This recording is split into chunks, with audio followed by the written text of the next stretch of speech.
আদা যখন সস্তা যাবে তখন আপনারা বেশি করে আদা কিনে এই আদার পাউডারটা তৈরি করে ফেলতে পারেন খুব সহজে বাড়িতে। তো দেখুন আদার পাউডারটা কতটা সুন্দর হয়েছে। বাজার থেকে আপনারা কিনতে গেলে সেই আদায় অনেক রকমের কেমিক্যাল দেওয়া থাকে। এটা দেখুন ঘরে নিজের হাতের তৈরি খাঁটি আদা পাউডার। তো কতটা সুন্দর হয়েছে দেখুন।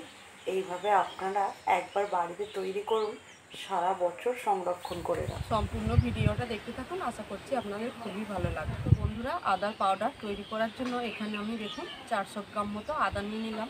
তো আমি একটু অল্প পরিমাণেই বানাবো বলে 400 গ্রাম মতো আদা নিলাম। তো আদাটাকে আমি প্রথমে ছাড়িয়ে নেব।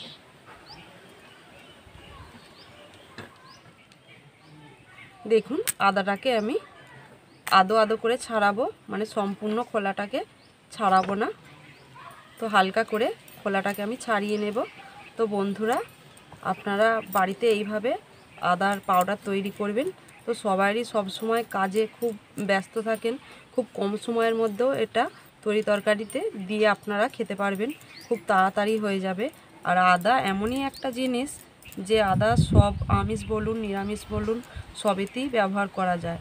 তো দিলে এই আদার পাউডার সংরক্ষণও করা যাবে তরকারিতে দেওয়ার জন্য। তো দেখুন আমি এইভাবে আদাগুলো গোল গোল করে কেটে নেব। তো দেখুন আমি জলেতে দিয়ে দিলাম, একটু ধুয়ে নেব আদাগুলো। তো এইভাবে সবগুলো খোসা ছাড়িয়ে নেব হালকা হালকা করে। আদা পাউডার থাকলে ঘরেতে খুব তাড়াতাড়ি রান্না হয়ে যাবে, রান্নার কাজে ব্যবহার করা যাবে। খুব তাড়াহুড়োর সময় ধরুন বাটতে খুব অসুবিধা হচ্ছে, এই আদা পাউডার দিয়ে আপনারা তরকারি খুব সহজেই তাড়াতাড়ি কম সময়ের মধ্যে তৈরি করে ফেলবেন। তো দেখুন আমি কেটে নিলাম। দেখুন বন্ধুরা, এখানে আমার সব আদাগুলো কাটা হয়ে গেছে। তো দেখুন এইবারে আমি ভালো করে ধুয়ে নেব, পরিষ্কার করে ধুয়ে নেব। বন্ধুরা, আদাটাকে আমি ভালো করে ধুয়ে নিলাম। তো দেখুন এইবারে আমি শিলনোড়াতে একটু আদো আদো করে বেটে নেব। তো সম্পূর্ণভাবে বাটবো না, পুরো মিহি করে, তো আদো আদো করে বেটে নেব। তো আপনাদেরকে একটা কথা বলি, আপনারা একটা কথা মাথায় রাখবেন, এই আদা থেকে যেন রসটা যেন বেরিয়ে না যায়, সেরকমভাবেই আদো আদো করে বেটে নেব। তো রসটা বেরিয়ে গেলে তাহলে আর আদার পাউডারে আদার সেন্টটাও হবে না। তো দেখুন এবারে চলুন তাহলে আমি বেটে নিয়ে এসে আপনাদেরকে দেখাচ্ছি। তো বন্ধুরা, আমি নিচে থেকে আদাটা বেটে নিয়ে আসি, আপনারা তো জানেন আমি ছাদে ভিডিও করি। তো চলুন তাহলে আমি নিচে থেকে শিলনোড়া থেকে বেটে নিয়ে আসি, তারপর আপনাদেরকে আমি দেখাচ্ছি কেমনভাবে বেটেছি। তো বন্ধুরা, আমি নিচে থেকে আদাটা থেতো করে নিয়ে চলে এসেছি। তো কীরকমভাবে থেতো করেছি আপনাদেরকে দেখাচ্ছি। দেখুন দেখুন এরকম আদো আদো করে থেতো করে নিলাম। তো কাটা আদাগুলোও আপনারা শুকোতে পারেন, সেটা করলে কিন্তু অনেকটা দেরি হয়ে যাবে শুকাতে। তো এই রকমভাবে একটু আদো আদো করে থেতো করলে তো তাড়াতাড়ি শুকনো হয়ে যাবে। তো এখানে দেখুন আমি একটা থালা নিয়ে নিলাম, আর একটা এই রকম কাগজ পেতে নিলাম, কাগজটা না পাতলেও হবে। তো এইবারে আমি দেখুন এতে শুকাতে দিয়ে দেব। তো দেখুন চাড়িয়ে দেব। দেখুন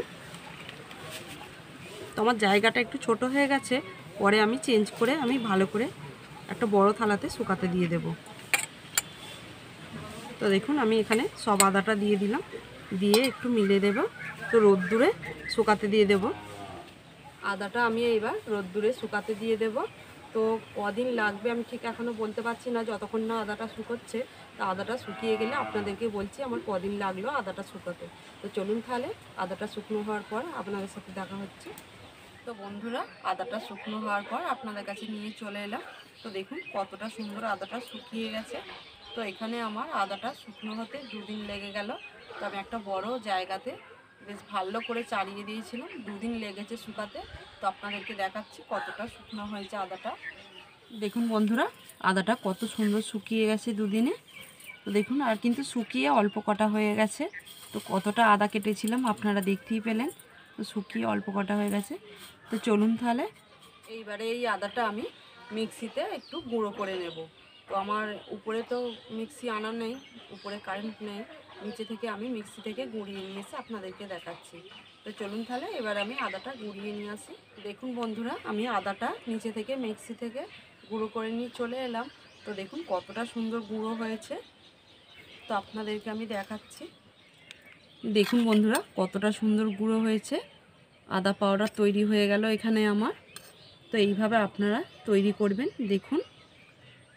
তো বন্ধুরা এই আদা আপনারা মিক্সি থেকে ঘুরিয়ে চেলেও নিতে পারেন, একটু হালকা আদা ছিবড়ে থাকে তো সেটা চেলে ফেলে দেবেন।